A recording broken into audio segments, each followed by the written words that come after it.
Screen आपको share हो रही होगी ना अभी?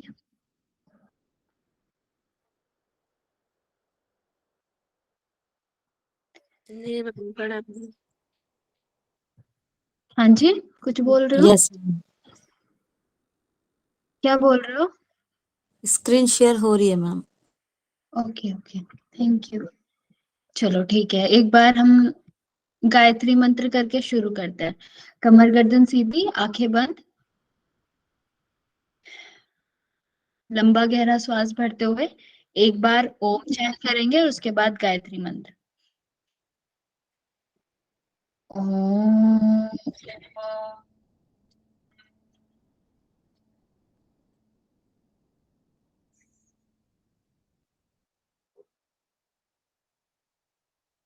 ॐ भूर्भुवः स्वः तत्सवितुर्वरेण्यं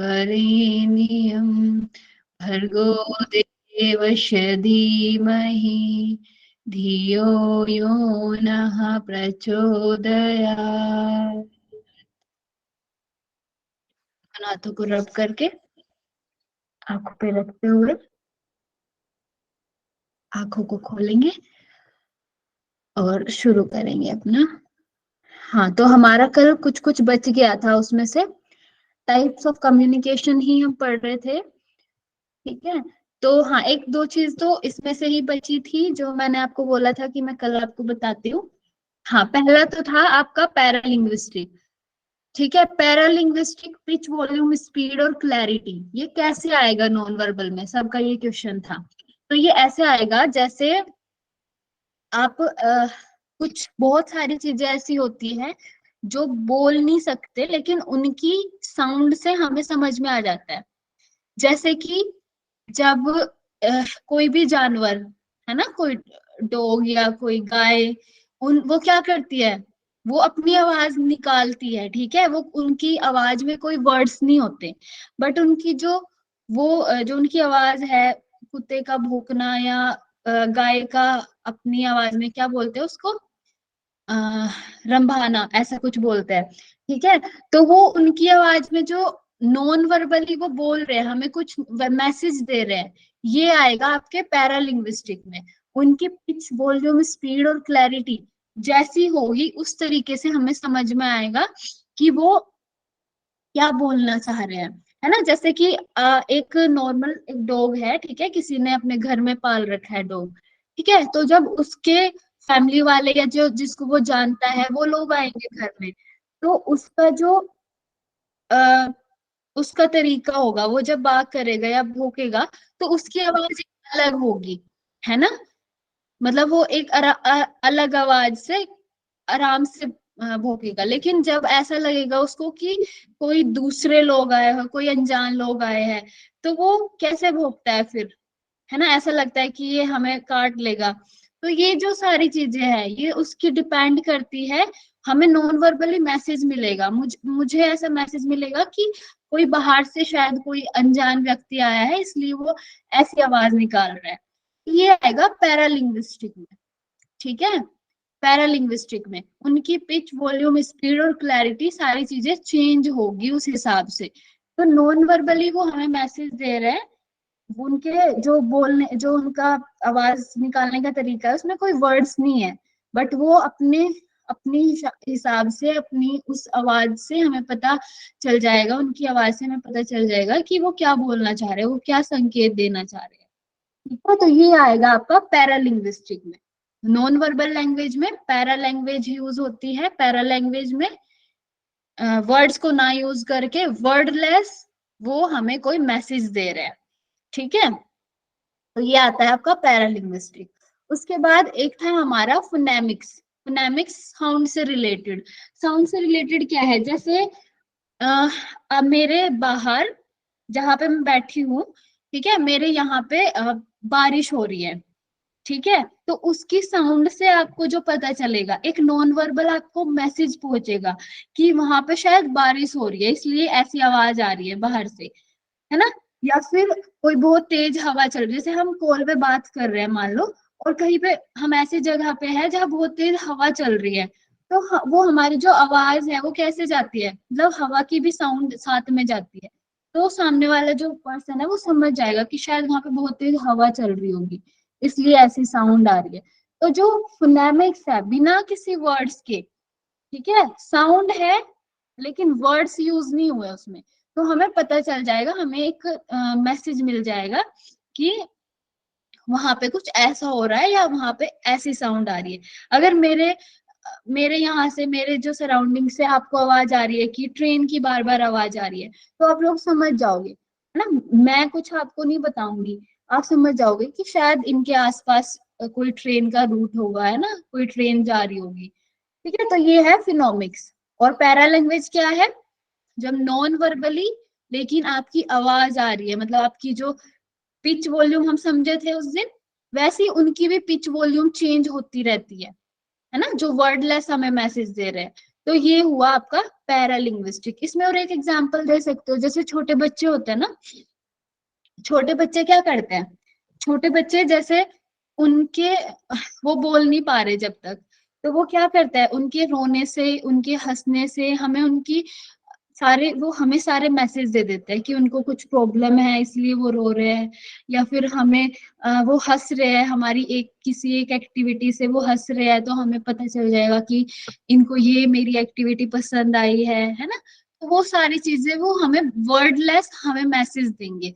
ये आता है आपका पैरालिंग्विस्टिक, और दूसरा है आपका फोनेमिक्स, जो साउंड से रिलेटेड है। ठीक है, दोनों चीजों में क्या डिफरेंस है? इसमें आपकी ये पिच वॉल्यूम भी चेंज होगी, और फोनेमिक्स, फोनेमिक्स मतलब साउंड से रिलेटेड, बस आपको ये वर्ड वर्ड को ध्यान रखना है। और इसमें क्या होगा, एक बाहर से कोई साउंड है और वो आपको समझ, उस वो आपको कोई मैसेज दे रही है। ठीक है, फोनेमिक्स। उसके बाद हमारा और सारे तो हो गए थे। हाँ, एक और बचा था, study of use of time, chronemics.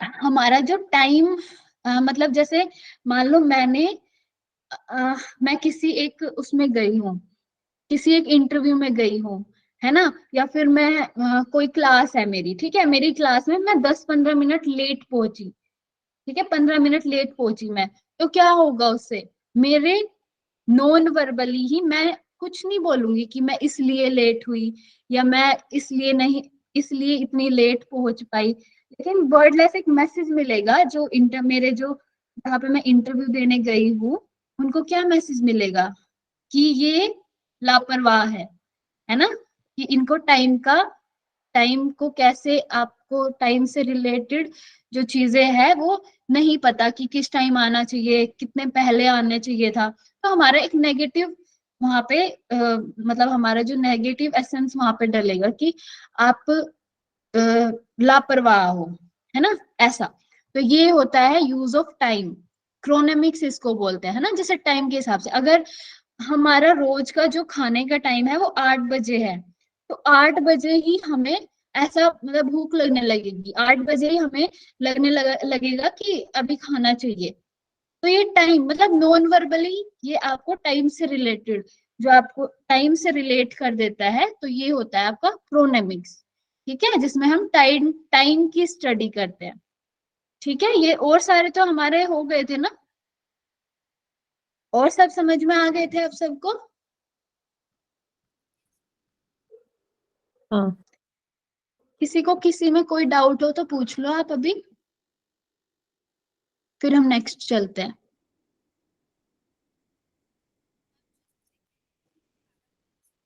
Ma'am ये study of use of time ही बता दीजिए एक बार और। टाइम जैसे कि टाइम से आपको कहीं पे भी एक जगह जाना है, ठीक है, आपको रोज 6 बजे आपकी कोई ट्रेन आती है, ठीक है, तो 6 बजे आपको जाना होता है वहां पे। तो एक आपका जो बॉडी है वो खुद से ही एक उसमें ढल जाती है कि हाँ 6 o'clock आपकी, जैसे क्या होता है जब हम सोते हैं और सुबह उठना है हमें, रोज 6 बजे अगर मैं उठती हूँ तो मेरी 6 बजे आंख खुल जाएगी, है ना। ऐसा नहीं होगा, मतलब मेरी बॉडी को वैसी ही आदत पड़ जाएगी। ऐसा एक टाइम से रिलेट करके, मतलब एक नॉन वर्बली कम्युनिकेशन हो रहा है टाइम के हिसाब से भी, हमारी बॉडी के अंदर खुद से एक बायोलॉजिकल क्लॉक हम सुनते हैं ना, जैसे एनाटोमी में आप पढ़ोगे आगे, कि एक हमारा बायोलॉजिकल क्लॉक होता है कि वो हर एक चीज के हिसाब से सेट होता है। जैसे आप अगर डेली 6 बजे खाना खाते हो, 8 बजे खाना खाते हो, तो उसी टाइम आपको भूख लगती है। या फिर आप अगर किसी 6 बजे उठते हो, उसी टाइम आपको, मतलब आप उठते हो उसी टाइम डेली। तो ये क्या है, टाइम से रिलेट करके नॉन वर्बली आपको कोई मैसेज मिलता है, आपकी बॉडी को एक मैसेज मिलता है ऐसा कि 6 बजे आपको उठना ही है ना। और जैसे मैंने वो एग्जाम्पल दिया इंटरव्यू वाला, तो आप किसी इंटरव्यू में 15 मिनट लेट गए, है ना, आपको समझ, मतलब उनको भी नहीं पता या फिर मैंने भी नहीं बताया कि मैं इसलिए लेट हो गई या कुछ भी, जो भी मेरे इश्यू थे, मैं लेट हुई, लेकिन तो उससे उनको क्या, एक नॉन वर्बली क्या मैसेज मिलेगा कि ये लापरवाह है लड़की, है ना, कि ये इसको टाइम की कद्र नहीं है, ऐसा उनको लगेगा कि ये लेट, अपने इतने इंपॉर्टेंट इंटरव्यू में भी अगर ये लेट पहुंची है, मतलब इसको टाइम की कदर नहीं है।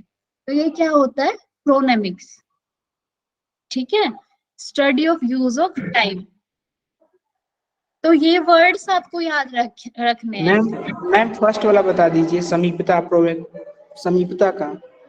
प्रोक्सेमिक्स। Yes ma'am. प्रोक्सेमिक्स समीपता क्या है कि आप दो लोगों के बीच में, अब जैसे कि मैं किसी को, दो लोगों को एक पहली बार देख रही हूँ, ठीक है, तो उनको देखने से ही मुझे समझ में आ जाता है कि इनमें क्या रिलेशन होगा।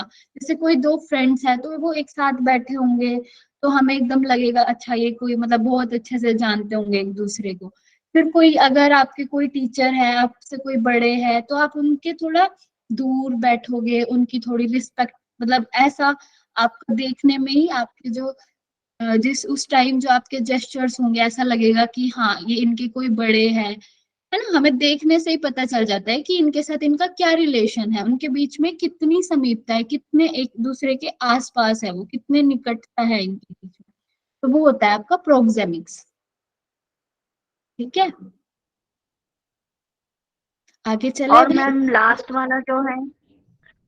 वाला जो है study of pitch, variation in pitch, हाँ ये ये भी सेम, सेम है क्या सेकंड जैसे? हाँ जी ये सेम है दोनों, पैरालैंग्वेज, पैरालिंग्विस्टिक, पिच से रिलेटेड, अच्छा ये भी ठीक है, ये दोनों सेम है। ठीक है, हाँ जी, ओके, थैंक यू।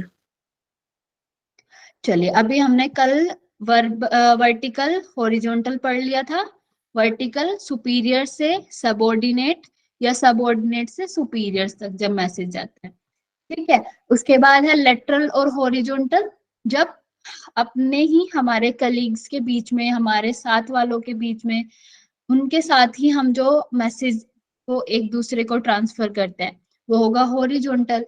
उसके बाद है आपका डायगोनल कम्युनिकेशन। डायगोनल हमने कल समझा था कि मैं फ्रीली किसी को भी अपनी इंफॉर्मेशन दे पाऊंगी, है ना। ऐसा नहीं है कि मैं एक अ, मतलब उससे चलूंगी, कि एक साइकिल से चलूंगी कि मुझे सिर्फ अपने ही टीचर को बताना है, फिर टीचर ही आगे पहुंचाएंगे। तो मैं किसी से भी कैसे भी फ्री फ्लो ऑफ इंफॉर्मेशन कर सकती हूँ। That is called diagonal communication. ठीक है, उसके बाद अपना आता है टाइप्स ऑफ कम्युनिकेशन नेटवर्क। तो कम्युनिकेशन नेटवर्क क्या है, चेन नेटवर्क पहला। इस प्रकार के संचार में ये एक टाइप्स, जैसे टाइप्स ऑफ कम्युनिकेशन हमने पढ़े ना, वैसे ये एक और इसमें से भी कुछ कुछ क्वेश्चंस बन जाते हैं, तो इसको भी हम एक बार देख लेते हैं। तो इस प्रकार के संचार में जानकारी या संदेश का प्रवाह अप और डाउन पदानुक्रम क्रम में होता है। Here member communicate with each other in pre planned sequence. मतलब एक सीक्वेंस बना होगा, उतने ही लोग एक दूसरे से बात कर सकते हैं। जैसे कि देखो ये चेन नेटवर्क है पहला, तो इसमें क्या होगा, ए जो है ये सिर्फ बी से बात कर सकता है, ठीक है, और बी जो है वो ए से बात कर सकता है और सी से बात कर सकता है। इसमें आपको एरो दिख रहे होंगे ना, ये यहाँ पे बात कर सकता है, यहाँ पे बात कर सकता है। जो सी है वो भी ऐसे ही बी से बात कर सकता है और डी से बात कर सकता है। ठीक है, जैसे हमें एक सर्कल में ऐसे बिठा दिया, ठीक है, अब मैं क्या है, जो मैं इधर से जो सर्कल शुरू हो रहा है, वो यहाँ वाले जो पर्सन लास्ट में है उससे बात नहीं कर सकता, वो अपने साइड वाले से बात कर सकता है। वो जो साइड वाला है जो यहाँ बीच में है, वो इससे भी बात कर सकता है, ए से, और वो सी से जो नेक्स्ट वाला पर्सन है उससे भी बात कर सकता है।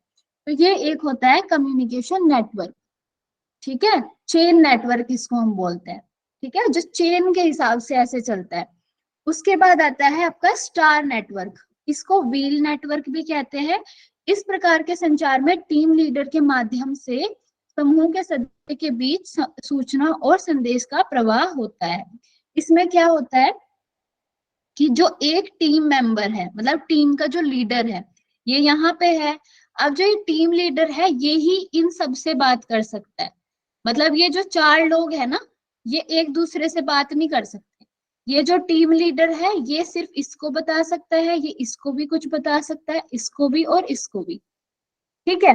जैसे कि आप एक एग्जाम्पल के तरह से हम क्या समझेंगे, जैसे मान लो हमारा जो MDYA है, इसमें राहुल भैया है हमारे टीम लीडर, ठीक है। अब राहुल भैया हमारे टीम लीडर है, वो हमें भी, मुझे भी सुपरवाइज कर सकते हैं, प्रतीका मैम को भी सुपरवाइज कर सकते हैं, निशा मैम को भी वो सुपरवाइज कर सकते हैं, लेकिन हम सारे एक दूसरे से बात नहीं कर सकते, ऐसा इसमें होता है, ठीक है। तो स्टार नेटवर्क में ये जो है, यहाँ पे जो राहुल भैया है वो इन सब से बात कर सकते हैं, वो इन सब को सुपरवाइज कर सकते हैं कि मैम आप ये पढ़ा लेना, आप ये पढ़ा लेना, आप ये पढ़ा लेना, ये सबको बता सकते हैं। लेकिन हम चारों जो लोग हैं, हम जो इनसे जुड़े हुए हैं, वो एक दूसरे से बात नहीं कर सकते, ठीक है। ऐसा होता है आपके स्टार नेटवर्क में, ठीक है, समझ में आया ये?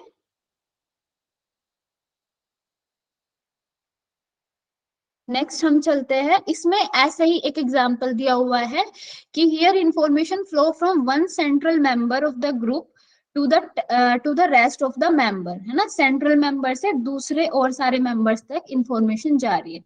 Other group member may not have to communicate with each other, perform well, और ये जो दूसरे जो मेंबर्स है ये एक दूसरे से बात नहीं कर सकते। All communication is channelised through the supervisor, ये सारी जो कम्युनिकेशन है ये किससे, सुपरवाइजर जो है हमारे जो लीडर है इनसे ही चैनलाइज होगी। For example 1-to-1 interaction of HOD with the college principal, but little or no interaction of HOD among themselves.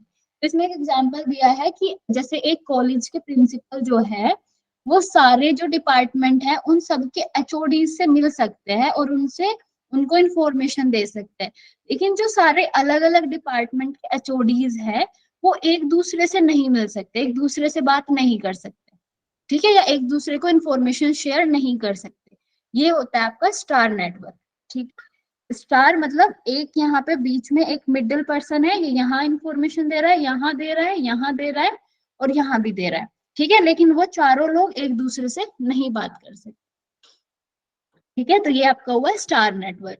उसके बाद आता है सर्कल नेटवर्क।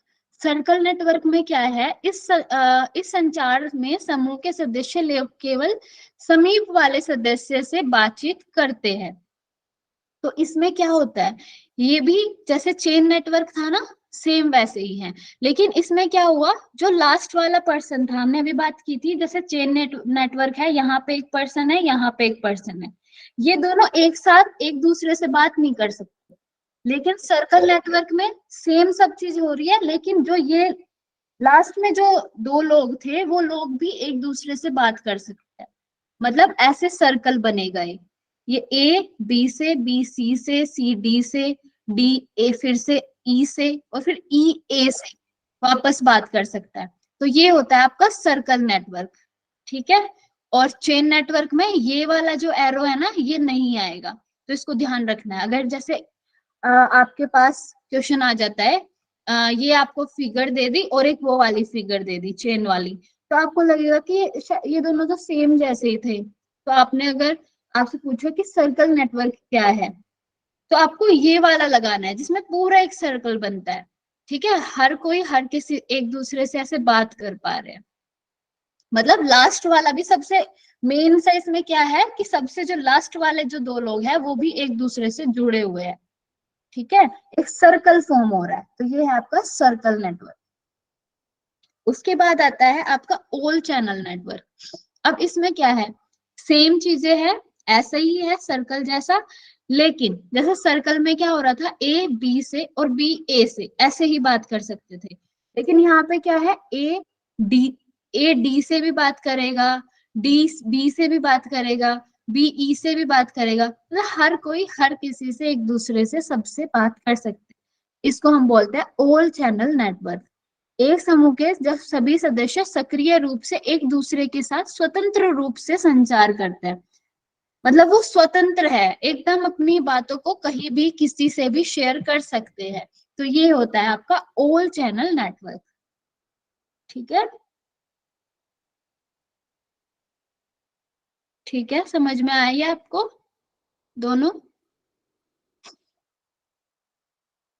मैम एक चेन बार सर्कल नेटवर्क बताना। सर्कल नेटवर्क, देखो सर्कल नेटवर्क और चेन नेटवर्क में देखो इतना सा फर्क है। जी चेन नेटवर्क यहाँ पे एरो नहीं है, मतलब ए ई से बात नहीं कर सकता, लेकिन सर्कल में ए ई से भी बात कर सकता है, पूरा एक सर्कल बना हुआ है, ये ऐसे घूम के सबसे बात कर सकते हैं, ये होता है इसमें जो सर्कल नेटवर्क है मैम, इसमें सबसे बात कर सकते हैं। मतलब ये एक दूसरे से जितने पास पास लोग हैं ना, जैसे मान लो ये जैसे एक ए सर्कल बी है, से, बी सी से, सी डी से। हाँ, और जो चेन नेटवर्क था उसमें सब लोग ऐसे ही बात कर रहे थे, लेकिन जो लास्ट वाले लोग थे ना, जो शुरू वाला और आखिरी वाला जो पर्सन था, वो लोग छूट जा रहे थे, वो लोग एक दूसरे से बात कनेक्ट नहीं कर पा रहे थे, है ना। लेकिन चेन सर्कल में वो जो कनेक्ट नहीं कर पा रहे थे वो भी दूर हो गया, वो कनेक्ट कर पा रहे हैं अभी। जैसे इसमें एरो से दिखा रखा है, ए बी से बात कर सकता है। हाँ, ठीक है, समझ नहीं आ रहा मेरे को चैनल वाला, चैनल वाला, डिफरेंस समझ में नहीं आ रहा दोनों का। चेन वाला आपको समझ में नहीं आ रहा। देखो जी जैसे आप 10 लोग हैं अभी, ठीक है, 10 लोग का एक ऐसा सर्कल बनाया हुआ है, ठीक है, मतलब सर्कल यहाँ पे कोई नहीं है, इधर कोई नहीं है, ये ऐसा सर्कल बनाया है, ठीक है। जैसे हम क्या बोलते हैं उसको, क्लास लेने के टाइम हम ऐसे सर्कल बनाते हैं, जी। मुझे अभी याद नहीं आ रहा वो क्या बोलते हैं उसको। तो अभी क्या होगा, सेमी अभी circle ma'am, semi circle. Semi हाँ जी, सर्कल। Semi circle. तो ये 10 लोग हैं, ठीक है। अब पहला जो है वो दूसरे से बात कर रहा है, दूसरा पहले से भी कर रहा है, तीसरे से भी कर रहा है, ठीक है। जी जो तीसरा है वो दूसरे से भी कर रहा है बात और चौथे से भी कर रहा है, ठीक है, ये सब चल रहा है ऐसे। लेकिन जो पहला है और जो 10th नंबर है पर्सन, वो दोनों एक दूसरे से बात नहीं कर पा रहे चेन नेटवर्क में, ठीक है। मतलब जो फर्स्ट है वो सिर्फ सेकंड से ही कर पा रहा है, और जो 10 है वो सिर्फ 9th से कर पा रहा है। अब उनके लिए भी कोई एक एक पर्सन और चाहिए, तो मतलब अगर वो दोनों लोग भी बात कर लेंगे, फर्स्ट और 10, तो उनके पास भी 2-2 लोग हो जाएंगे बात करने के लिए, ठीक है। जी, मतलब वो अपने साथ वालों से ही बात कर पा रहे हैं, ए बी से ही बात कर पा रहा है और ई डी से ही कर पा रहा है। हाँ, वो तो ऐसे कर रहे हैं, वो सब तो सबका सब ऐसे चल रहा है कि वो 2-2 लोग से बात कर रहे हैं, लेकिन जो फर्स्ट वाला और 10 वाला है ना, वो एक दूसरे, वो सिर्फ एक एक लोग से बात कर पा रहे हैं, ठीक है। ऐसे समझ लो कि ना कोई ऐसी लड़कियां है जिनको बात करनी बहुत पसंद है, ठीक है। अब लेकिन उनके लिए बहुत प्रॉब्लम हो रही है, वो सिर्फ एक से ही बात कर पा रही है, और सारी जो लड़कियां ना वो अपने साथ वालों से 2-2 लोगों से बात कर पा रहे हैं, तो उनको ये प्रॉब्लम हो रही है। तो फिर उन्होंने क्या किया, उन्होंने एक सर्कल नेटवर्क बना लिया, तो अब उनको भी 2 लोग मिल गए बात करने के लिए, ठीक है। ठीक है मैम। मैम ये हो गया ना, जैसे चेन है ना, चेन सीधी हो गई, तो जो फर्स्ट वाला है वो लास्ट वाले से बात नहीं कर सकता ना, हाँ, ये हो गया ना सर। हाँ जी, बस ऐसा ही है, ठीक है। नेक्स्ट हम चलते हैं, एक और है टाइप ऑफ कम्युनिकेशन। देखो बहुत सारे टाइप्स है कम्युनिकेशन के, तो एक है आपका असिंक्रोनस और सिंक्रोनस। इन दोनों वर्ड्स को आपको ध्यान रखना है, सिंक्रोनस और असिंक्रोनस। अच्छा, कल किसी ने मेरे से पूछा था कि जो प्रोक्सेमिक्स और हैप्टिक्स वगैरह है, इनको हम कैसे हिंदी में, तो इनकी ना हिंदी नहीं आती कभी भी, मैंने चेक करा था, तो इनकी जो हिंदी है वो नहीं आती, बस वो हिंदी में ऐसे हैप्टिक्स हिंदी में लिख देंगे, उतना होगा, लेकिन आपको वर्ड यही याद रखने पड़ेंगे। हैप्टिक्स, प्रोक्सेमिक्स, ये जो सारे वर्ड्स है वो आपको वर्ड यही याद करने पड़ेंगे। इनको आपको हिंदी में अलग ऐसे चेंज नहीं होंगे, ये हिंदी में भी ऐसे बस लिखे हुए आएंगे हिंदी में, ठीक है। तो जैसे असिंक्रोनस है और सिंक्रोनस है, ये दो वर्ड्स हैं। तो असिंक्रोनस क्या है, जब हमें, देखो एक बार आप समझ लो इसको कि असिंक्रोनस क्या है, जब मैंने आपको मैसेज करा और मुझे रिप्लाई बहुत देर के बाद मिल रहा है, ठीक है। और सिंक्रोनस क्या है, जब मैं बात कर रही हूँ तभी के तभी मुझे वापस मैसेज मिल रहा है। तो इसके एग्जाम्पल क्या है, जैसे असिंक्रोनस में क्या है, ईमेल, ठीक है। जब आप ईमेल करते हो तो जो सामने वाला जिसको आपने मेल किया है, ऐसा जरूरी नहीं है कि वो उसी टाइम आपको वापस आपका जो क्वेश्चन है उसका आंसर कर दे, ऐसे नहीं होता, ठीक है। या गूगल ड्राइव में आपने कुछ मैसेज सेंड किया है, यमर भी कुछ एक ऐसे ही मैसेज, जैसे हमारा चैट करने के लिए कुछ कुछ होता है ना, व्हाट्सएप वगैरह हम जो यूज करते हैं, तो इसमें क्या होता है, आपने मैसेज करके छोड़ दिया, जब वो पर्सन, सामने वाला पर्सन देखेगा तो वो हमें आप वापस आंसर कर देगा, रिप्लाई कर देगा। तो ये जो मोड्स है ये है असिंक्रोनस, ठीक है। मतलब बाद में आपको मैसेज मिलेगा, आपने मैसेज करके छोड़ दिया, बाद में आपको मैसेज मिलेगा। लेकिन सिंक्रोनस में क्या है, जब आप एक पर्सनल मीटिंग में होते हो, ठीक है, आप मिल रहे हो सामने वाले से जाके, और तभी आपको, तब आपकी पूरी बातें हो रही है। ऑनलाइन कॉन्फ्रेंस होती है ना, जैसे अभी हमारी ऑनलाइन कॉन्फ्रेंस हो रही है। फोन कॉल्स होता है, जब हम फोन पे बात करते हैं एक दूसरे से, हम तभी के तभी वापस रिप्लाई पा सकते हैं, ठीक है। तो असिंक्रोनस क्या है, जब आपको बाद में मैसेज मिले, बाद में रिप्लाई मिले। और सिंक्रोनस क्या है, जब आपको तभी के तभी आंसर मिले। तो इसके बेनिफिट कुछ कुछ बताए हैं। जैसे आपका असिंक्रोनस है, involve people across the organization. Email के जरिए हम बहुत सारे लोगों को एक साथ जोड़ सकते हैं। जैसे कि ईमेल हमने किया तो हम क्या करते हैं, सब लोगों को ईमेल में मतलब एक साथ बहुत सारे लोगों को मेल सेंड कर सकते हैं। जैसे किसी बहुत बड़ी बड़ी जो ऑफिस या कुछ कंपनीज वगैरह होती है, वो क्या करते हैं, वो मेल का ही यूज करते हैं मोस्टली, कोई भी इंफॉर्मेशन देने के लिए। अपने सबऑर्डिनेट्स को उनको इंफॉर्मेशन देनी है तो वो उनके मेल्स पे, सबके मेल्स पे एक मेल करेंगे, वो लिखेंगे और सबको फॉरवर्ड कर देंगे। तो ये क्या है, इसका बेनिफिट है कि आप एक टाइम पे ही सबको बता दोगे। उसके बाद है time lag allow for more consideration. मतलब हम थोड़ा सा ज्यादा टाइम ले सकते हैं उसको वापस रिप्लाई करने में, है ना। आपके पास कोई मेल आया, आप उसको समझ के अच्छे से पढ़ के बाद में आराम से आंसर कर सकते हो, ठीक है। ये इसका बेनिफिट है। Draw insight from introverted member.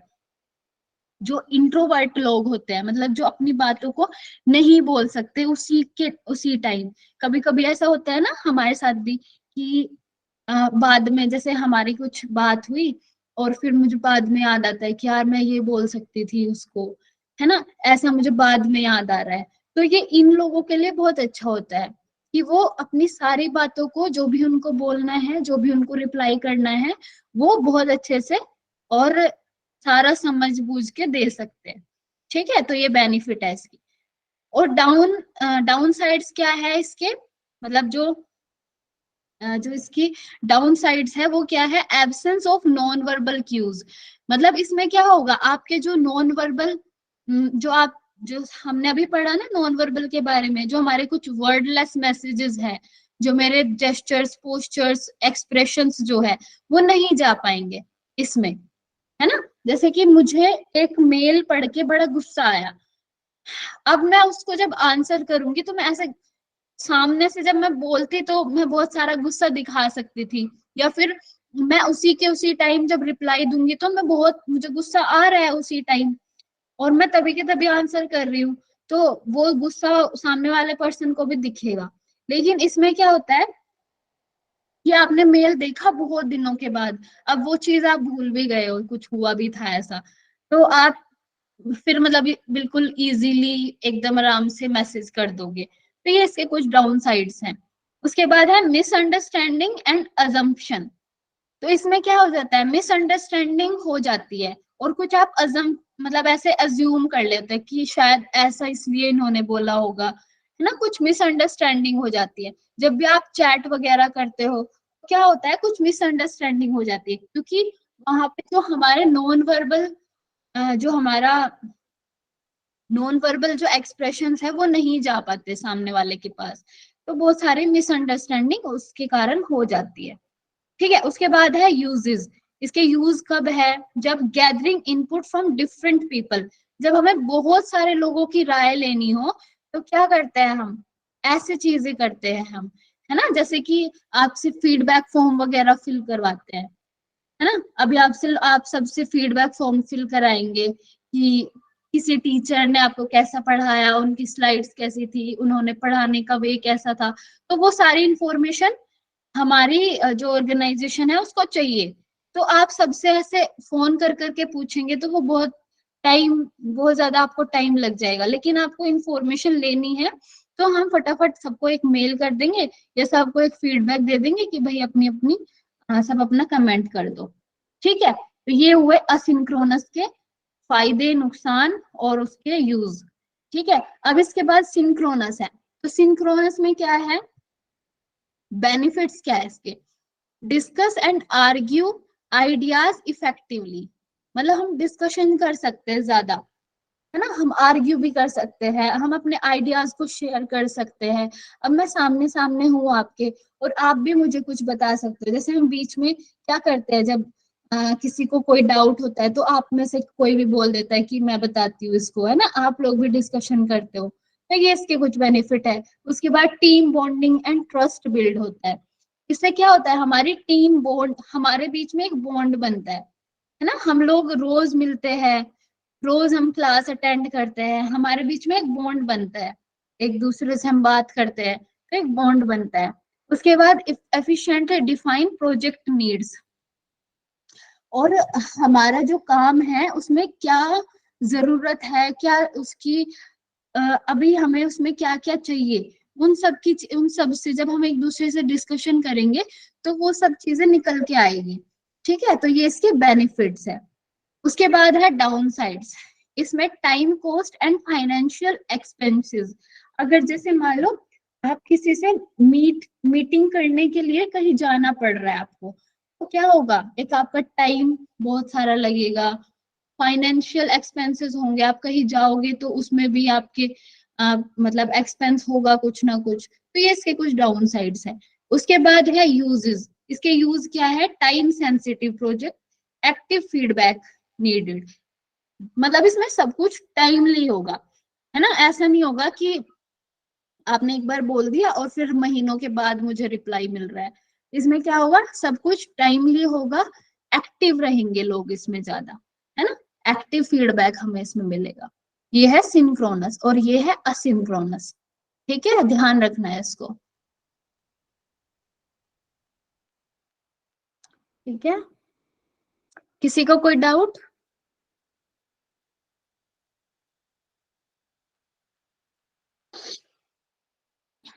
चलिए नेक्स्ट फिर हम चलते हैं इफेक्टिव कम्युनिकेशन।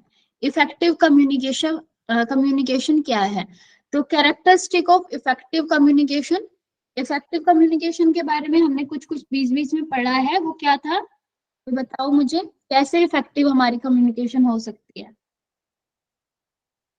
मैम फीडबैक मिलता है उसमें। बिल्कुल, और कोई कुछ?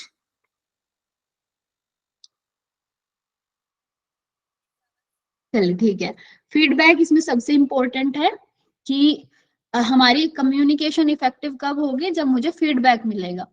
तो characteristic of effective communication, there should be clarity of message among the sender and receiver, it get affected by the presence of noise in the communication process. तो effective communication कब होगी, जब जो सेंडर और जो रिसीवर है वो जितने ज्यादा क्लियर हो पाएंगे, उनका जो मैसेज है जितना ज्यादा क्लियर हो पाएगा। अब इसमें एक वर्ड आया है नॉइज। नॉइज क्या है, नॉइज है शोर, ठीक है, आसपास का शोर। तो शोर के बारे में भी हम बहुत सारे टाइप का हो सकता है, वो उसके बारे में हम पढ़ेंगे आगे। तो इसमें क्या है कि हमारी जो कम्युनिकेशन है वो इफेक्टिव कब कब हो सकती है? जब उसमें नॉइज ना हो। नॉइज मतलब शोर, कैसा भी शोर। अगर मेरे आसपास से आपको मेरी आवाज कम आके बाहर का शोर ज्यादा आ रहा है, तो हमारी कम्युनिकेशन इफेक्टिव नहीं होगी। या फिर आपको जैसे किसी की तबीयत खराब है ना, किसी को कोई प्रॉब्लम है, फिजिकली मेंटली कोई परेशान है, तो आप क्या होगा, मैं आपको कुछ बोल रही हूँ, आप कुछ और सोच रहे हो, हमारी जो कम्युनिकेशन है वो इफेक्टिव नहीं हो पाएगी।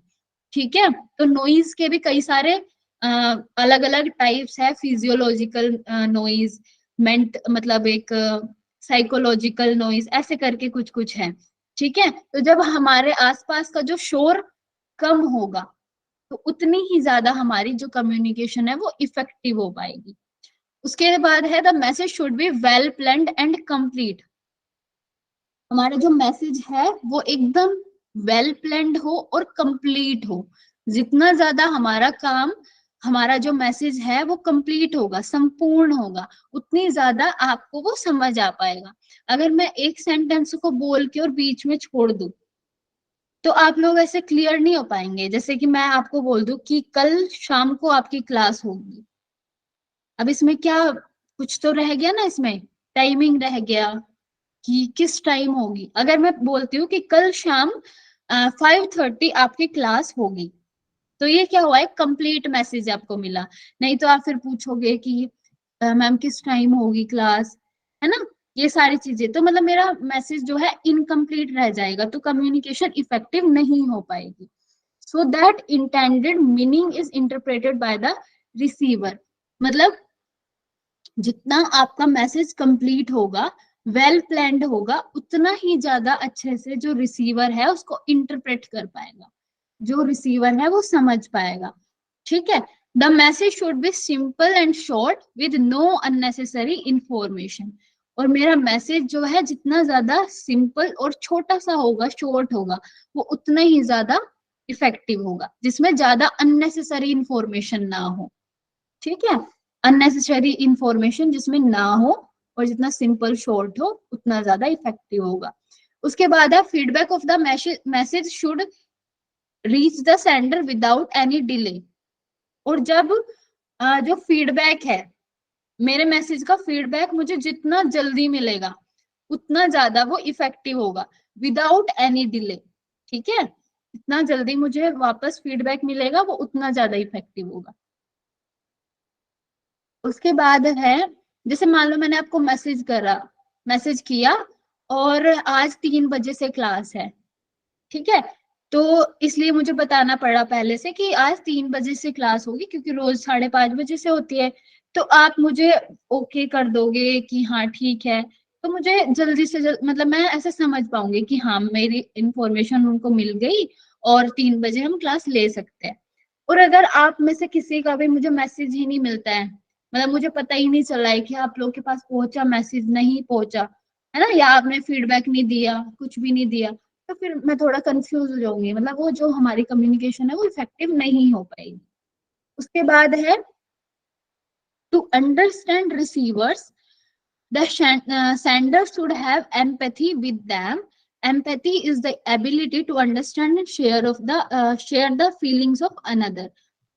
तो जब receiver, to understand receivers, the sender should have empathy, मतलब जो सेंडर है उसके अंदर कुछ एम्पैथी होनी चाहिए, है ना, मतलब सॉरी रिसीवर के अंदर। जैसे मैं आपको कुछ बोल रही हूँ, मैं आपको अपनी कोई प्रॉब्लम बता रही हूँ, ठीक है, और आप उसको सुन रहे हो, ध्यान से सुन रहे हो, उस फीलिंग को मेरी समझ पा रहे हो, है ना, तो वो ज्यादा इफेक्टिव कम्युनिकेशन होगी। फिर आप उसको फील करके, अंडरस्टैंड करके उसके बाद मुझे कुछ रिप्लाई करोगे, मुझे कुछ फीडबैक दोगे।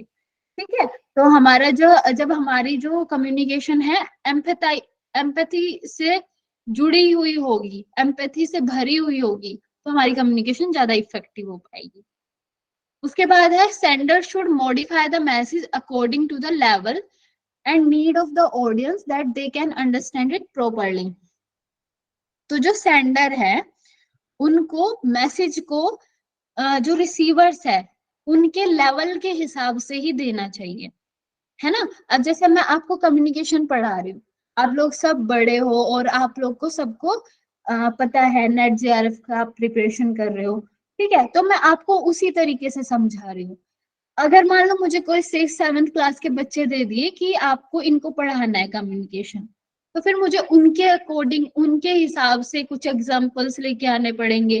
तो हमारी जो ऑडियंस है ना, जो मेरे रिसीवर्स है, वो किस एज ग्रुप के हैं, उनका लेवल क्या है अंडरस्टैंडिंग का, उसके हिसाब से हमें अपने मैसेज को देना चाहिए किसी को, ठीक है, तो वो इफेक्टिव होगा ज्यादा। उसके बाद है एक सेकेंड, हाँ, उसके बाद है gestures and other non verbal techniques should be used to facilitate verbal messages. These help in understanding the context in which message was sent. और हमारे जो वर्बल मैसेज है, जो मैं बोल के आपको बता रही हूँ, साथ में उसके क्या होना चाहिए, कुछ नॉन वर्बली चीज भी, नॉन वर्बल एक्सप्रेशंस भी, जेस्चर्स भी उसके साथ जुड़ने चाहिए। तो जो हमारा मैसेज है, जो भी मैं जिस तरीके से या जिस संदर्भ में मैं मैसेज दे रही हूँ आपको, वो ज्यादा इफेक्टिव होगा, ठीक है। अब the figure show the various components. अच्छा, तो इसमें ना 7 C's ऑफ कम्युनिकेशन दिए हुए हैं, ठीक है। तो 7 C's ऑफ कम्युनिकेशन क्या है, जिससे मतलब हमारा जो एक मैसेज है वो इन जो साथ के साथ जो C है उनसे जितना ज्यादा हमारे मैसेज में वो साथ के साथ C होंगे, उतना ज्यादा हमारा जो मैसेज है वो इफेक्टिव होगा। तो 7 C मौखिक व लिखित दोनों पर लागू होते हैं, ठीक है। 7 C और 4 S है, ठीक है, ये भी मैं आपको बताऊंगी, ये शायद अभी इसमें नहीं है। ठीक है, तो हम शुरू करते हैं। पहले 7 C का पहला है कंप्लीटनेस, कंसाइसनेस, कंसिडरेशन, क्लैरिटी, ठीक है। तो पहला है कंप्लीटनेस, पूर्णता, ठीक है। पूर्णता क्या है, क्या संदेश में वह सूचना है जिसकी आवश्यकता है, संदेश में वह सभी आवश्यक सभी तथ्य और सूचना शामिल हो जिसकी आवश्यकता संदेश प्राप्तकर्ता को है। जैसे अभी हमने देखा, हमारा जो मैसेज है वो कंप्लीट होना चाहिए, ठीक है, मेरा जो मैसेज है वो कंप्लीट होना चाहिए, मैं एक पूरा कंप्लीट आपको मैसेज दूं तो वो ज्यादा इफेक्टिव होगा, ठीक है। तो पहली चीज आई कंप्लीटनेस, पूर्णता होनी चाहिए, जो जो आवश्यक जो चीजें हैं जो उसमें उस टाइम होनी चाहिए आपके मैसेज में, वो उसमें होनी चाहिए, ठीक है, वो कंप्लीटनेस है। दूसरा है कॉन्साइसनेस, कॉन्साइसनेस मतलब संक्षिप्तता, संदेश में आवश्यक बातें ही हो, भराव शब्दों का प्रयोग ना करें, ठीक है। जो हमारा मैसेज है वो एकदम उसमें आवश्यक बातें हो, टू द पॉइंट हो, उसमें ऐसे कुछ भी भराव बहुत सारे वर्ड्स हमने भर दिए, ऐसा ना हो। जैसे हमें क्या बोलते थे जब हमारे एग्जाम होते थे, हमारे जैसे मान लो एनाटॉमी का कोई एग्जाम हुआ, तो इन एग्जाम्स में हमें बोलते थे, या कोई डिसऑर्डर से रिलेटेड हुआ, कि आप एकदम टू द पॉइंट लिखो, है ना, हमें जरूरत नहीं है पूरा आप कुछ कुछ लिख दोगे, आप पूरा भर दोगे पेज, और उसमें क्या लिखा है क्या नहीं लिखा वो हमें भी नहीं पता और आपको भी नहीं पता। तो ये क्या होता है कि हमें सिर्फ टू द पॉइंट पता हो, जो हमने क्वेश्चन किया है वही हमें आंसर मिलना चाहिए।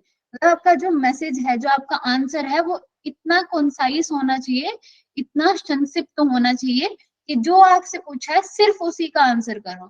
आप ऐसे बहुत सारी चीजें, आपको एक टॉपिक के बारे में बहुत कुछ पता है, जैसे मान लो मैंने आपको पूछा व्हाट इज कम्युनिकेशन, तो आपको कम्युनिकेशन का बहुत कुछ अभी पता चल गया कि उसके कुछ टाइप्स भी होते हैं, उसके कुछ फीचर्स भी होते हैं, लेकिन सिर्फ मैंने पूछा व्हाट इज कम्युनिकेशन, इसमें आप क्या बताओगे, communication is derive from this word, और इतना बताया आपने, और उसका टू शेयर इंफॉर्मेशन, इसलिए हम इसको यूज करते हैं, बस आपने इतना बताया और ये खत्म हुआ आपका आंसर, ठीक है। तो आपका मैसेज कंसाइज होना चाहिए, संक्षिप्त होना चाहिए। उसके बाद कंसिडरेशन यानी कि विचार, संदेश प्राप्तकर्ता या दर्शकों के स्तर का ध्यान रखना जरूरी है ना। जो अभी हमने बताया कि उनका जो आयु है, उनकी जो एज है, उनका जो शिक्षा का स्तर है, उनका जो लेवल है एजुकेशन का, उनकी मानसिकता, उनकी जो मेंटेलिटी है, इन सब बिंदुओं को ध्यान में रख के तब हमें किसी मैसेज को देना चाहिए। ठीक है, हमें पता होना चाहिए कि हमें किस पर्सन को किस तरीके से मैसेज देना है। अब जैसे आप सब योग के स्टूडेंट हो, अब मैंने आपको योग दर्शन के बारे में एक पॉइंट बताया, जैसे कल किसी ने बताया था विकल्प, ठीक है, तो आप एकदम से समझ जाओगे कि हाँ ये उस विकल्प के बारे में बात कर रही है। और अगर कोई एकदम योग का स्टूडेंट नहीं है, उनको कुछ नहीं पता है, तो मुझे उनको विकल्प के बारे में पूरा समझाना पड़ेगा, क्या विकल्प, मैं क्या बताना चाह रही हूँ उनको, है ना। तो हमारा जो मतलब मैसेज है उसमें वैसे ही विचार, वैसी ही चीजों को कंसीडर हमें करना है जो उन लोगों को समझ में आए। ठीक है, उसके बाद आता है आपका क्लैरिटी, स्पष्टता। हमारा जो संदेश है या संवाद है, उसका उद्देश्य स्पष्ट हो।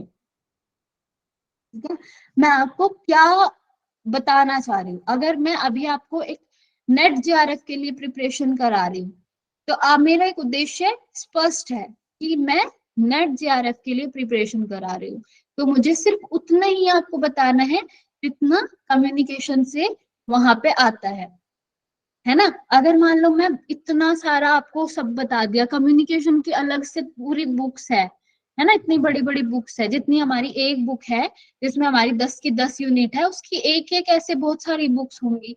तो अगर मैं आपको ऐसे पूरा कम्युनिकेशन पढ़ाने लगूँ तो वो बहुत ज्यादा हो जाएगा। तो मेरा जो उद्देश्य है अभी, क्या उद्देश्य है, नेट जेआरएफ के लिए प्रिपरेशन कराना। तो जो मेरा मैसेज है वो इतना ही स्पष्ट होना चाहिए, क्लियर होना चाहिए कि मुझे कितना, कहाँ से कितना पढ़ाना है आपको। ठीक है, उसके बाद आता है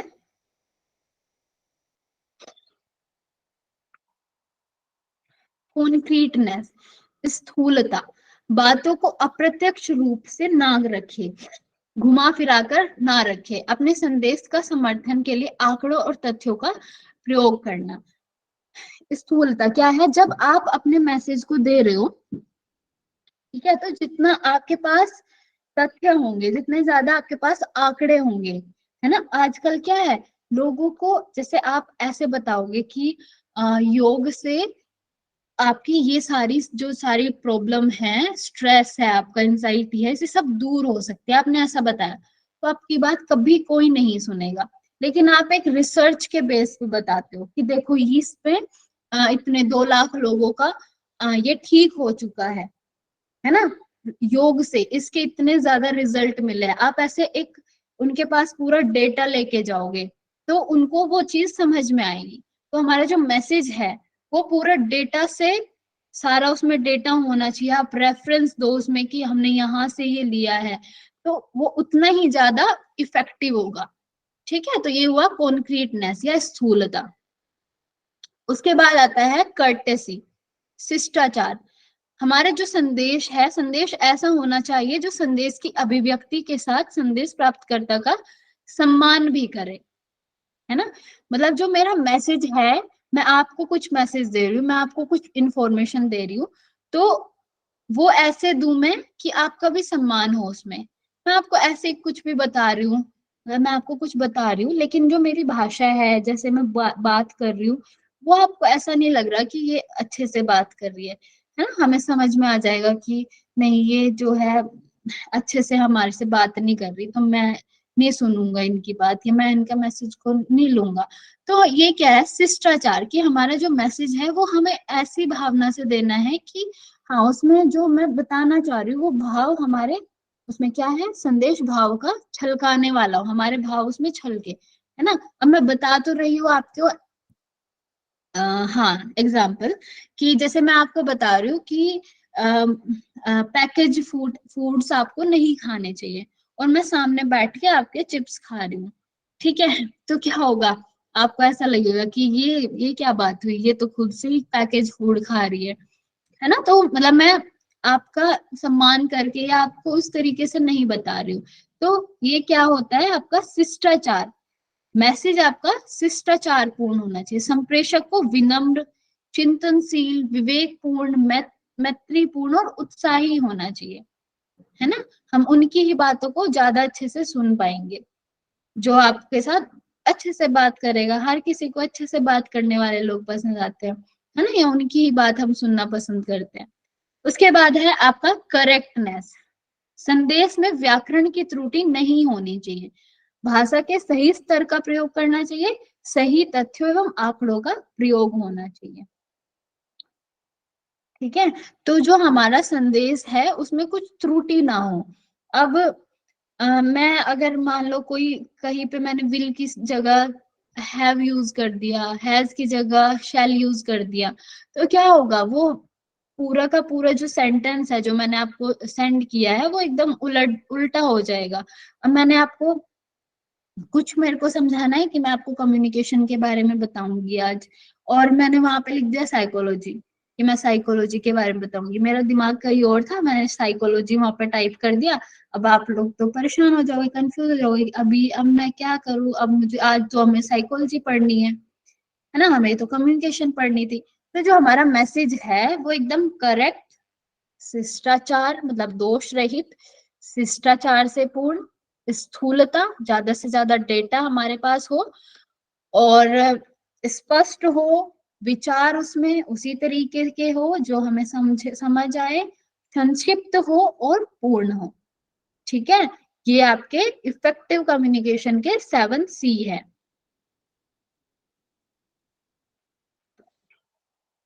ठीक है, उसके बाद हम 4S पढ़ेंगे।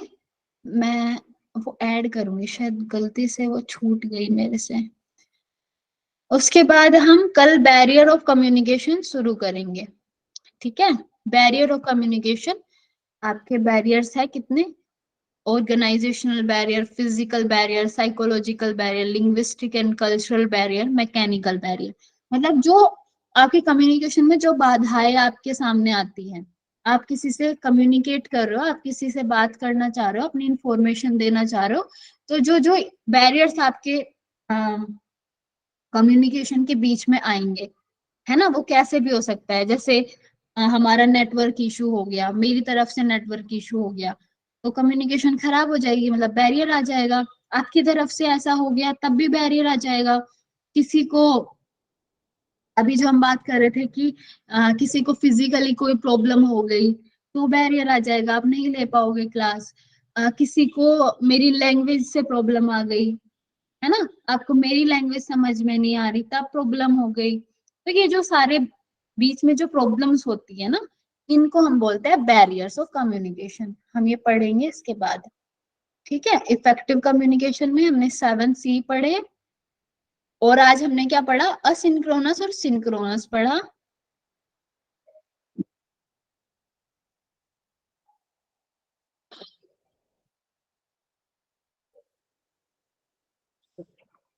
हाँ जी, सबको समझ में आया आज का? किसी का कोई डाउट है तो मुझे बताओ। मैम हाँ जी भारती जी। मैम डाउट ही डाउट है। अच्छा, क्या डाउट है बताओ। मैं खुद बता नहीं सकती क्योंकि मेरे कुछ पल्ले नहीं पड़ा मैम, क्योंकि मेरी तबीयत है खराब। तो क्योंकि आपका आप मैम फीवर है मुझे, क्योंकि तो आपका ना टैबलेट्स लिख देना फिजिकल बैरियर आ रहा है। Please ma'am. तो मुझे कल थोड़ा सा मैं थोड़ा सा कल मैम रिपीट कर दीजिएगा, मतलब थोड़ा बहुत ब्रीफ में। हाँ जी, ठीक है। और सबको, आप सब लोग को समझ में आया? देखो इनकी तो फिजिकली अभी बैरियर आ रहा है, आप सबको बताओ समझ में आया? Yes ma'am. ज्योति जी को आ गया, इच्छा जी को आ गया, हिमांशु जी को आ गया, और सब, दीपाली जी को भी आ गया। ठीक है, इजी था वैसे, आज का बहुत ज्यादा कुछ नहीं था, सबको आ गया समझ में। ठीक है, अभी आपकी नेक्स्ट क्लास है ना, तो तब तक आप थोड़ा रेस्ट कर लो। ठीक है, 5 मिनट के लिए आप सबको रेस्ट।